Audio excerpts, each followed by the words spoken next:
to you, my digital friends. My name is Claire, and this is the ExWeb Show. Shh, sweetie, please, shh, shh.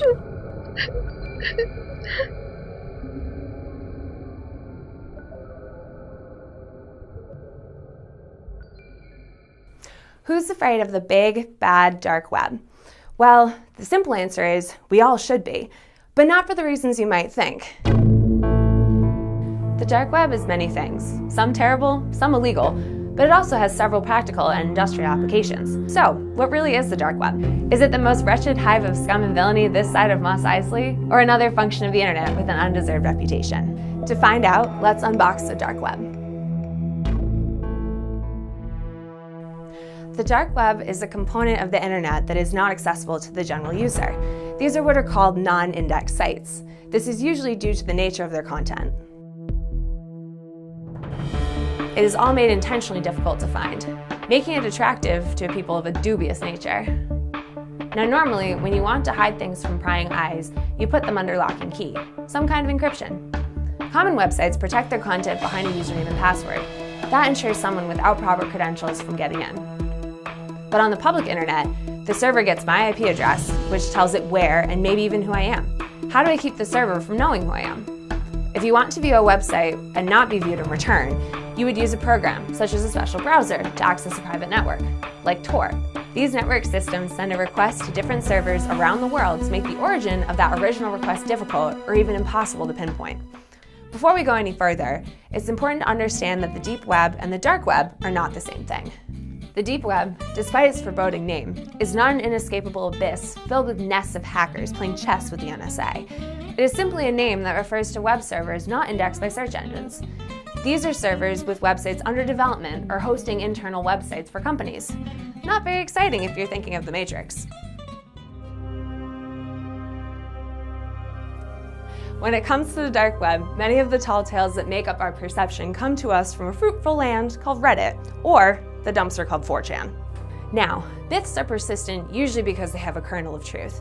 And while myths about the dark web are surely entertaining, like creepypasta, you have to wonder if your strings are being pulled. In order to find the truth, let's start out with the lewd and scary part of the dark web lore. That's what we all want to hear, isn't it?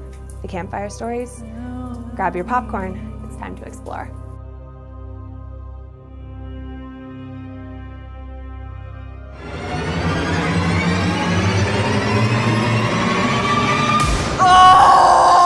These mysterious suites of gore are websites that provide a murder or two for your viewing pleasure, at a price of course.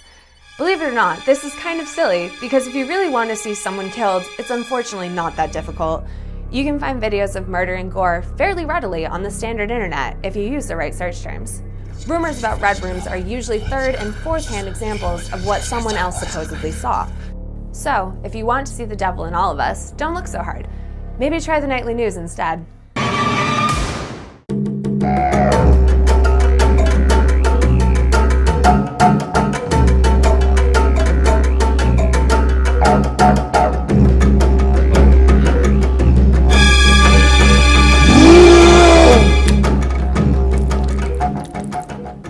Another infamous dark web story is that you can find a cookbook that illustrates how to serve up a person, usually a woman or a girl, on a plate, all while keeping said victim alive during the whole process. Now, cannibalism has existed long before the internet with several true life stories, like that of the Donner Party. And cannibalism has also been linked to certain religious rituals. It's more likely that these tales are aberrations of true crime, each bearing a striking resemblance to the tales of serial killers like Jeffrey Dahmer or Armin Maues, the infamous German cannibal who ate his lover. Once again, real life is a lot more twisted than the vague rumor of a cannibal cookbook.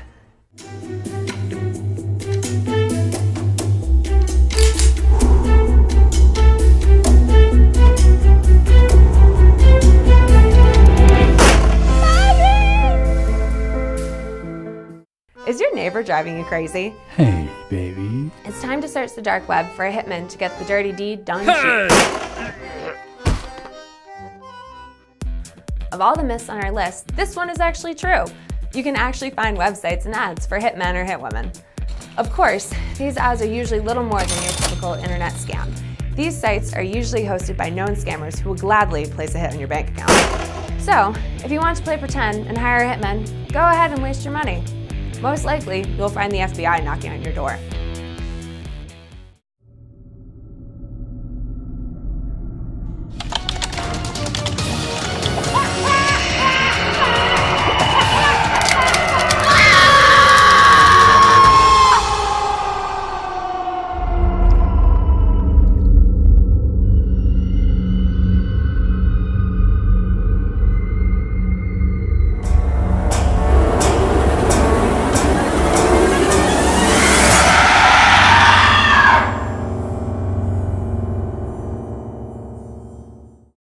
Pay a fee, get to see a pregnant woman injected with bleach for the advancement of science.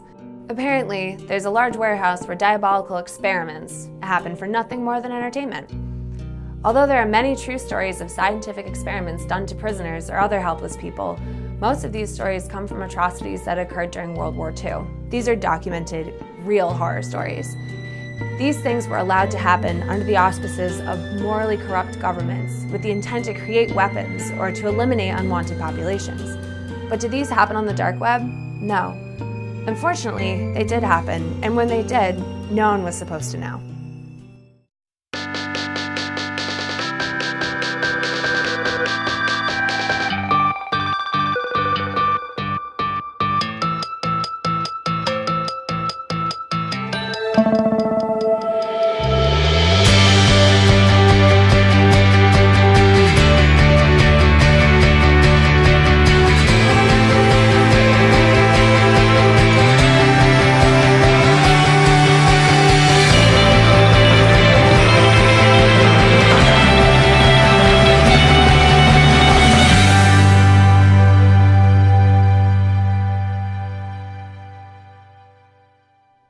This one comes from the early days of the web, and it's much less grisly than the others.